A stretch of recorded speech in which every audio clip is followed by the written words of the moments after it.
जलवायु। अभी हम लोग इस पाठ का अभ्यास करेंगे। तो चलिए बच्चों, अभी हम लोग अभ्यास करते करते इसके अगले विभाग में पहुंच गए हैं। तो चलिए आगे बढ़ते हैं। भारत के उत्तर में हिमालय पर्वत है और इसकी औसत ऊंचाई लगभग 6,000 मीटर है। कितनी? 6,000 मीटर, और यानी कि 6,000 मीटर है। और भारत का तटीय क्षेत्र भी विशाल है, जहां अधिकतम ऊंचाई लगभग 30 मीटर है। और हिमालय मध्य एशिया से आने वाली ठंडी हवाओं को भारतीय उपमहाद्वीप में प्रवेश करने से रोकता है। और इन्हीं पर्वतों के कारण इस क्षेत्र में मध्य एशिया की तुलना में ठंड बहुत कम पड़ती है। अभी अगला हमारा शीर्षक है कि वायु दाब एवं पवन। तो भारत में जलवायु तथा संबंधित मौसमी अवस्थाएं निम्नलिखित वायुमंडलीय अवस्थाओं से संचालित होती है, जैसे वायुदाब एवं धरातलीय पवने, उसके बाद ऊपरी वायु परिसंचरण तथा पश्चिमी चक्रवाती विक्षोभ एवं उष्णकटिबंधीय चक्रवात। आगे बढ़ते हैं बच्चों। भारत उत्तर पूर्वी व्यापारिक पवनों यानी ट्रेड विंड्स वाले क्षेत्र में स्थित है, और ये पवने उत्तरी गोलार्ध के उपोष्ण कटिबंधीय उच्च दाब यानी उनके पट्टियों में उत्पन्न होती है, और ये दक्षिण की ओर बहती है। कोरियालिस बल के कारण दाहिनी और विक्षेपित होकर विषुवतीय निम्न दाब वाले क्षेत्रों की ओर ये बढ़ती है।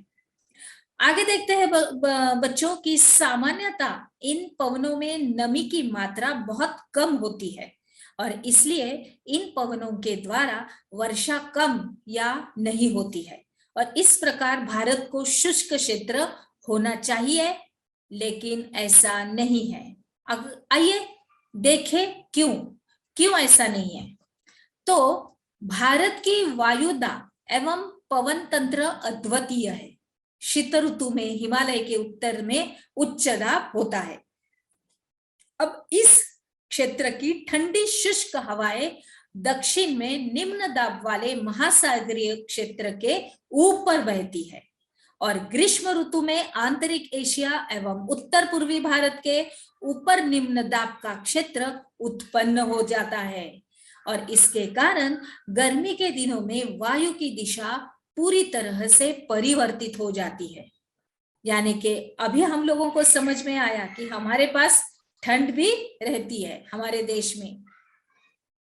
तो ये जो वायु दक्षिण में स्थित महासागर के उच्च दाब वाले क्षेत्र से दक्षिण पूर्वी दिशा में बहते बहते हुए विषुवत वृत्त को पार कर दाहिनी ओर मुड़ते हुए भारतीय उपमहाद्वीप पर स्थित निम्न दाब की ओर बहने लगती है, और इन्हें दक्षिण पश्चिम मानसूनों पवनों के नाम से जाना जाता है।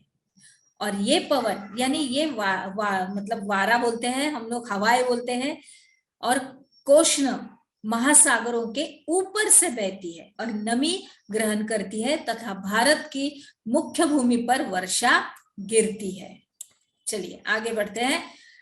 अभी मेरे ख्याल से आप लोगों को सब कुछ समझ में आया ही होगा बच्चों कि किस तरह से हम लोग हमारे पाठ्य पुस्तक के जरिए, जैसे हम लोग हमारे क्लास में बैठते हैं, हमारे कक्षा में बैठते हैं और हमारी पढ़ाई चालू रहती है, उसी तरह से हम लोग एक दूसरे के साथ विश्लेषण में आगे बढ़ते हैं। मुझे पूरा ख्याल है कि आप लोगों को सब कुछ अच्छी तरह से समझ में आता है, क्योंकि हम लोग धीरे धीरे आगे जा रहे हैं।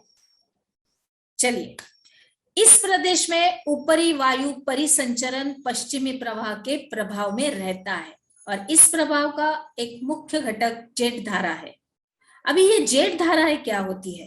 तो लगभग 27 अंश से लेकर 30 अंश तक उत्तर अक्षांशों के बीच ये जेट धाराएं स्थित होती है, और इसलिए इन्हें उपोष्ण कटिबंधीय पश्चिमी जेट धाराएं कहा जाता है। भारत में ये जेट धाराएं ग्रीष्म ऋतु को छोड़कर पूरे वर्ष में हिमालय के दक्षिण में प्रवाहित होती है, और इस पश्चिमी प्रवाह के द्वारा देश के उत्तर एवं उत्तर पश्चिमी भाग में पश्चिमी चक्रवाती विक्षोभ आते हैं।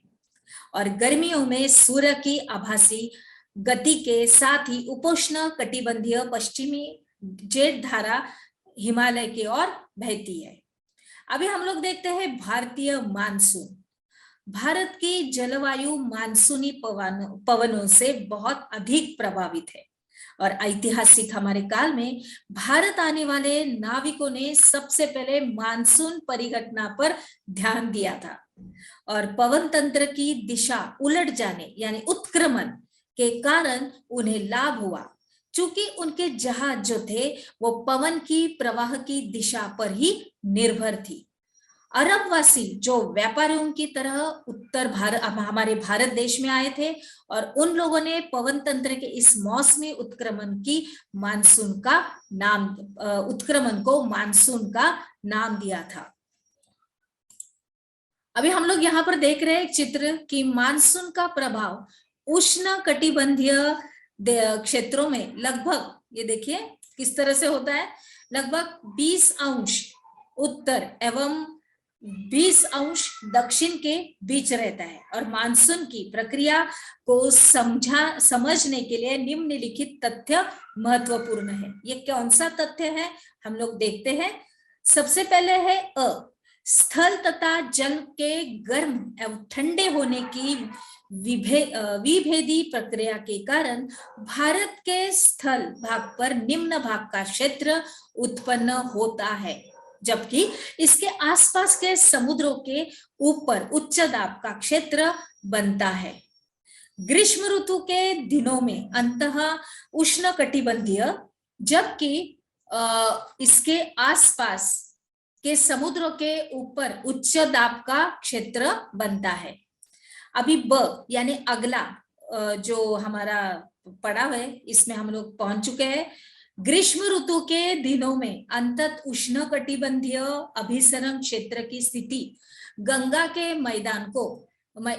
की मैदान की ओर खिसक जाती है।